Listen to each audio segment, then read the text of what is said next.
Welcome to the Registered Investment Advisor Podcast, where financial services marketing expert Seth Greene interviews experts, executives, and top producers to share can't-miss tips on how they successfully manage their financial service firms, grow their businesses, create great relationships, and influence the industry. And now, here's your host, Seth Greene. Welcome to the RIA podcast. This is your host, Seth Greene. Today, I have the good fortune to be here with Derrick Johnson from johnsonwealth.com. Derrick, thanks so much for joining us. You're welcome. Glad to be here, Seth. Glad to have you. Let's go back in time just a little bit. How did Johnson Wealth get started? I actually grew up in the financial services industry. So I started in the business working for an insurance-based company back in college and did that for about 12 years. And then felt like I wanted to move away from some of the insurance and the product sales side of the business. I was well into my CFP. I'd had my CFP for a number of years at that point, and wanted to make the change to a fee-only practice. And so I essentially left the practice that I had started previously and started in 2002 with Johnson Wealth Management. Well, congratulations. I'm sure the longer version of that could probably be in a book somewhere if it isn't already. So who is an ideal client for Johnson Wealth? Our typical client, we don't really specialize. We live in a fairly rural state, obviously in North Dakota.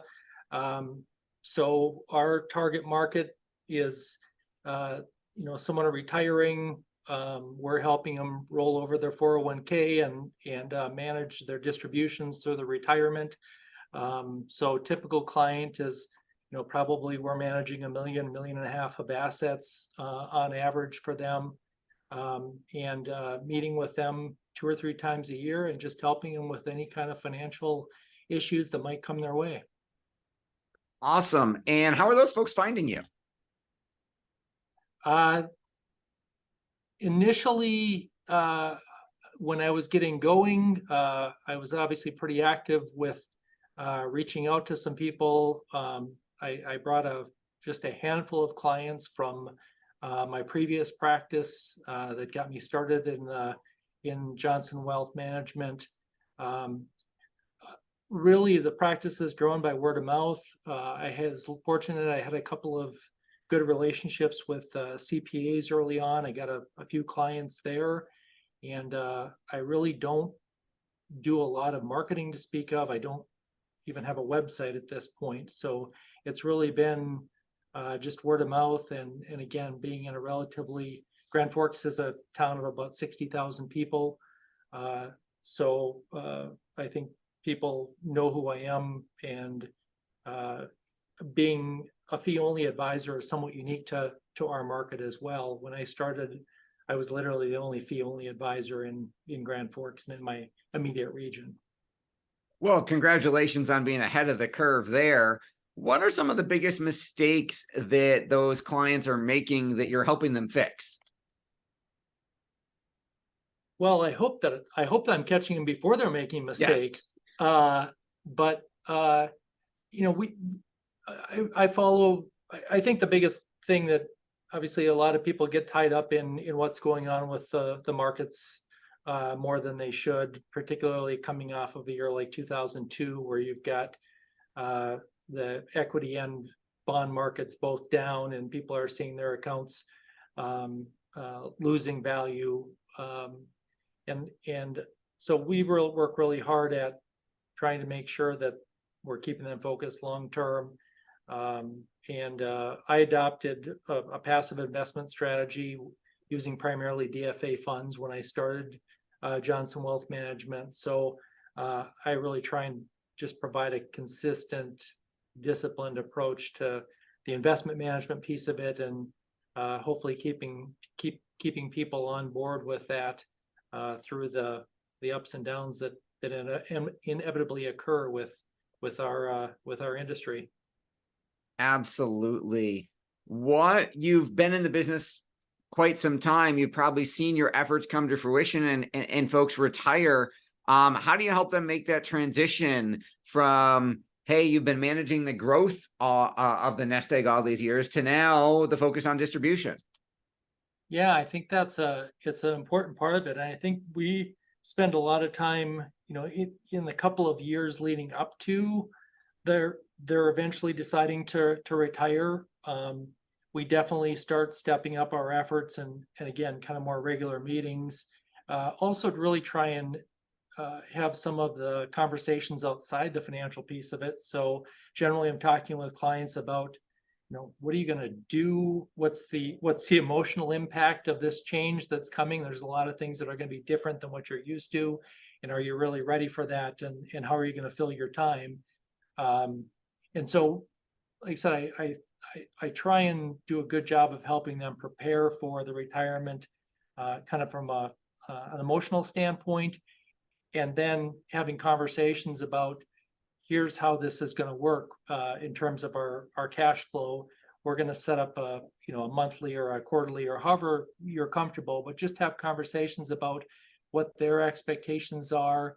And again, also those last couple of years, really try to get laser focused on what are they spending, what are their needs really going to be during retirement, and then how are we going to fill in those parts with their investment portfolio.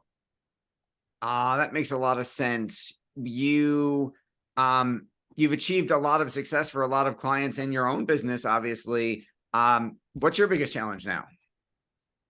I've been working pretty diligently the last couple of years, starting to think about succession planning, which I think a lot of people in our industry are going through. I'm in my early 50s. I've been in the business for over 30 years, and most of that since I started Johnson Wealth, I've been very intentional about being a solo lifestyle practice, and I feel like I've been pretty successful at building that. And but now, as I think about my next 10 years, it's a matter of how do I pass this on? How do I make sure that clients are well taken care of when I'm out of the picture at some point? And so I actually have just brought on in the last month or so my first associate advisor, and so that's been a real learning experience, and a big change in the practice and in the way I look at how I'm doing my business. Well, congratulations on that. How were you in today's market? How were you able to find, recruit, hire, and train someone? It really kind of fell into place for me. Again, this is something I've been thinking a lot about. I've talked to another number of firms, talked to a few advisors, and again, it really nothing really felt like it was the right fit. And JP, who's the new associate, was someone that had grown up in this part of the country, so he was familiar. He'd been down in Omaha and in Chicago the last couple of years and working for a national investment advisory firm. Had been doing real well there, but someone who's very close to his family and essentially wanted to move back to the area. So I had known him informally for a couple of years, and he actually reached out to me earlier this year and just asked if I'd be willing to bring on an advisor, what that might look like. And so we had conversations throughout the summer, and he made the decision to move back and come to work for Johnson Wealth Management in September. Well, congratulations on that. You referenced, the market, the ever-changing market environment, given the turbulent times that we seem to be living in. How have you managed that, and how have you helped your clients stay sane, for lack of a better term? Sure. Yeah. It's not always easy. But I think for me, it's always going back to the fundamentals. Again, I've been preaching the same kind of passive investment approach and long-term focus on things for 20 plus years now.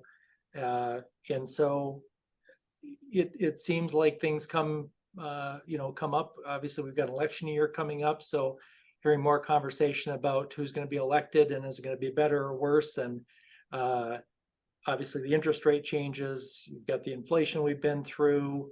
And so a lot of headwinds, but I always go back to the fact that we're consistent with the clients.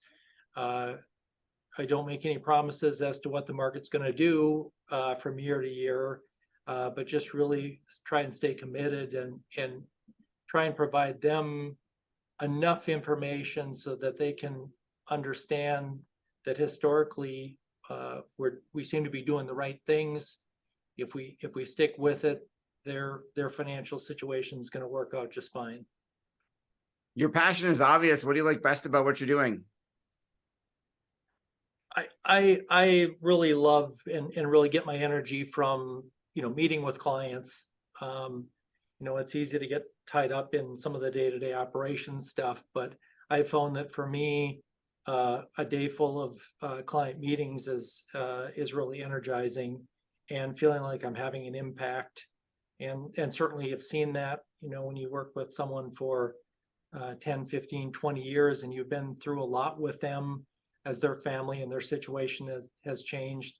And to see that they're, into the retirement and have financial security and are able to live out their dreams and really enjoy their retirement is very satisfying for me. Absolutely. Well, we know your time is incredibly valuable. We greatly appreciate you spending some of it with us. You mentioned not using a website at the moment.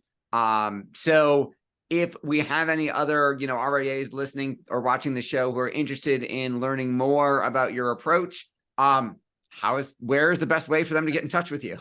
Yeah, honestly, the best place is just my email address, which you're certainly welcome to share with the meeting notes if you'd like, Seth. I am on LinkedIn as well, but that's really my only social media presence at this point. And again, with bringing on an associate now, that's something that we're having some conversations about, that I've got a little more capacity now that we may start looking at trying to grow the practice a little bit more than what I've been doing the last number of years. Just out of curiosity, how many clients are you serving now?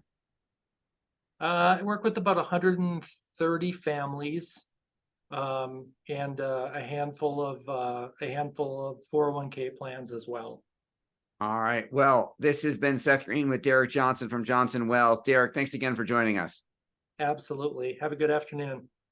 Thanks everybody for watching or listening. We'll talk to you or see you next time. 49 faces looked to him in triumph. Over the last 12 months, they had each taken turns and promoted his business for a week at a time, driving over $987,342 in revenue. What if you had a network of 50 centers of influence who promoted your business every week for a year? Grab your copy of the #1 Amazon best-selling book, The Ultimate Guide to Growing Your Business with a Podcast, at 33% off the Amazon price by going to ultimatepodcastbook.com. Again, that website for 33% off the Amazon price is ultimatepodcastbook.com.